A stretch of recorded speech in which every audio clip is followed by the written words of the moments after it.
నమస్తే అన్న. అన్న మీ పేరన్నా? సుధీర్ కుమార్. ఏం చేస్తారన్న? బిజినెస్ అన్న. అన్న మేము ఇట్లా బిందు స్టూడియో నుంచి వస్తున్నాము. మేము డ్రగ్ లాక్ అని ఒక మూవీ తీస్తున్నాం. ఆ మూవీ ఏంటి అంటే మొత్తం డ్రగ్సే రాకుండా చేయడానికి ఇండియాలో. సో ఇప్పుడు సమాజంలో పిల్లలంతా డ్రగ్స్ తీసుకొని వాళ్ళ లైఫ్ స్పాయిల్ చేసుకుంటారు. వాళ్ళ మీద మీ అభిప్రాయం? ఇది తీసుకోవడం వల్ల వాళ్ళకి వచ్చే ఉపయోగం అయితే ఏం లేదు. దానివల్ల అమౌంట్ వేస్ట్, వాళ్ళ హెల్త్ వేస్ట్, అన్ని ప్రాబ్లమ్సే, కానీ ఏది వాళ్ళకి యూజ్ అనేది లేదు. ఇంత నిమిషం కోసం అనేది వాళ్ళు దానిలో వెళ్ళిపోతున్నారు, కానీ దానివల్ల వాళ్ళకి వచ్చే యూజ్ అయితే ఏం లేదు. సొసైటీ ఖరాబ్ అవుతుంది. ఆ మత్తులో మళ్ళీ వాళ్ళు ఏం చేస్తున్నారో వాళ్ళకే తెలియట్లేదు. యాక్సిడెంట్స్ అవుతున్నాయి, రేపులు అవుతున్నాయి, మర్డర్స్ అవుతున్నాయి, ఏమో అవుతున్నాయి. ఏది పర్ఫెక్ట్ లేదు.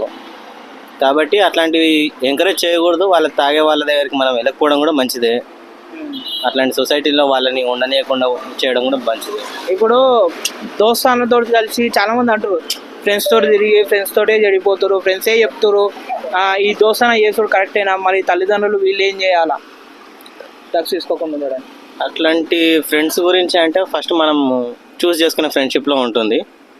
మనం ఎవరిని చూస్ చేసుకోవాలనేది మన చాయిస్. అది మంచి వాళ్ళని చూస్ చేసుకోవాలంటే మంచి వాళ్ళని చూస్ చేసుకోవాలి. బ్యాడ్లో ఉన్న ఇంకోటి చూస్ చేసుకునే విషయంలో కాకపోయినా కూడా నీ వ్యక్తిగతంగా నీదేమున్నది, అట్లా ఆడ ఎంత ఖరాబ్ అయి ఉన్నా కూడా నీ లిమిట్లో నువ్వు ఉండగలుగుతావా? నువ్వు లిమిట్లో లేని పరిస్థితులు అయితే అట్లాంటి ఫ్రెండ్షిప్ చేయకు.